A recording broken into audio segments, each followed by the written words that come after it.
As a realtor, people are always asking me, is it worth it to get an inspection? And my answer is absolutely yes. I'm Kate Valor with Homes by Valor, and today I'm going to introduce you to one of my all-time favorite inspectors, Jim Hobbs, who owns JH Inspections and works right here in Cherokee County. Hello everyone, I'm Jim Hobbs. I'm the owner of JH Inspections, and I do a lot of work here in Cherokee County as well as Cobb County, really anywhere within a 2-hour drive. The first thing you're probably wondering is, why do I even need a home inspection? When you're being shown a home by an agent, it's usually a pretty fast process. You may spend maybe a half hour, if you're lucky, an hour in the home.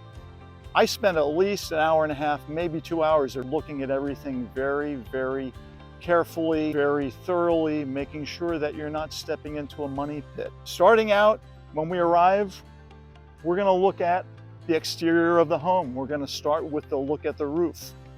I usually take a ladder and put it right on the side of the house and look at the roofing material from up close.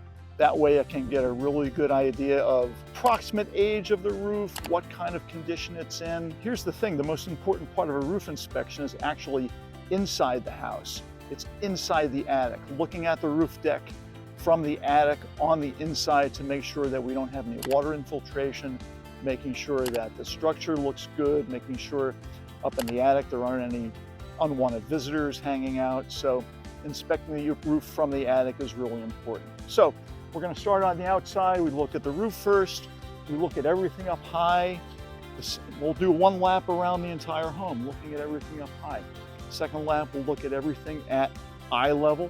So we're looking at your siding, we're looking at the trim, we're looking at the windows, making sure that everything looks good as far as sealing the exterior envelope of the home.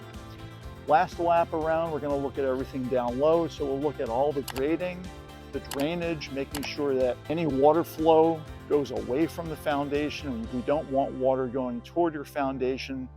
Water is the #1 enemy of the home. You've probably heard that before, and it really is true. It can cause a lot of damage. So we're looking at everything that carries water away from your home, your gutters, your downspouts, the way that your yard is graded. Additionally, on the outside, we're going to look at your air conditioning unit. We're going to note whatever the condition is, the age, note wherever your filter is in the furnace, what kind of condition, what kind of size, and make recommendations on how often that filter should be changed. Once we're done on the outside, then we go inside, usually starting in the garage, doing a survey of the garage, taking a cover off the main electrical panel, and then inside each room, doing a general survey, walls, ceilings, floors, checking light fixtures, checking functionality of doors and windows, checking functionality of ceiling fans in the kitchen, testing all the appliances. Lots of little things, but we want to make sure you are not stepping into the money pit. This is why I love working with pros like Jim. He's absolutely fantastic, and I highly recommend him if you ever need an inspection in or around Cherokee County. He's an absolute pro at what he does, and he's going to be a #1 advocate for you. I'm Kate Valor, and this is a video made by Homes by Valor. We would love to help making buying or selling easy for you. Thank you so much for watching. For more videos on what you need to know while buying a home, head to my channel to check out our Buying 101 or First Time Buyer courses, or if you're thinking about selling and want to understand the ins and outs of that process, check out our Seller 101 course or our Buying and Selling at the Same Time course. All are here for free on YouTube. I will see you guys in the next one.